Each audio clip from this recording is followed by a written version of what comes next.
আপনাদের ব্লোটিং কমবে বন্ধুরা, আপনারা একটু একটু করে ওয়েট লসও করতে পারবেন। আপনাদের গাট গাট হেলথ ওটাও আপনাদের খুব সুন্দর থাকবে।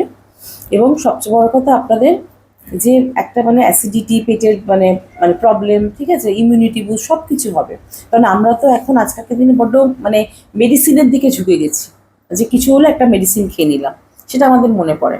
কিন্তু আজকে আমি এমন একটা গুঁড়ো বা ডাস্টের কথা বলবো, যেটা প্রায় লোকেরা, অনেকে হয়তো মনে রেখেছে আমাদের পুরনো দিনের লোকেরা, আজকের দিনের লোকেরা একটা ভুলে গেছে। সেটা হচ্ছে ত্রিফলা চূর্ণ। আপনি যে কোনো সাইডে পেয়ে যাবেন ত্রিফলা চূর্ণ।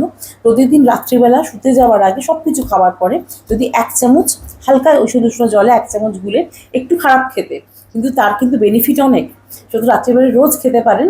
আপনি 1 থেকে 2 মাসের মধ্যে কিন্তু বুঝতে পারবেন যে আপনার গাট হেলথ উন্নত হচ্ছে। আপনার ওই সকালবেলা উঠে একটা ফোলা ফোলা ভাব, ব্লোটিং, এটা থাকছে না। এটা আপনারা বুঝতে পারবেন, অ্যাসিডিটির ভাবটা কমছে। ঠিক আছে, সুতরাং ত্রিফলা চূর্ণ আপনারা কিন্তু আনিয়ে খেতেই পারেন।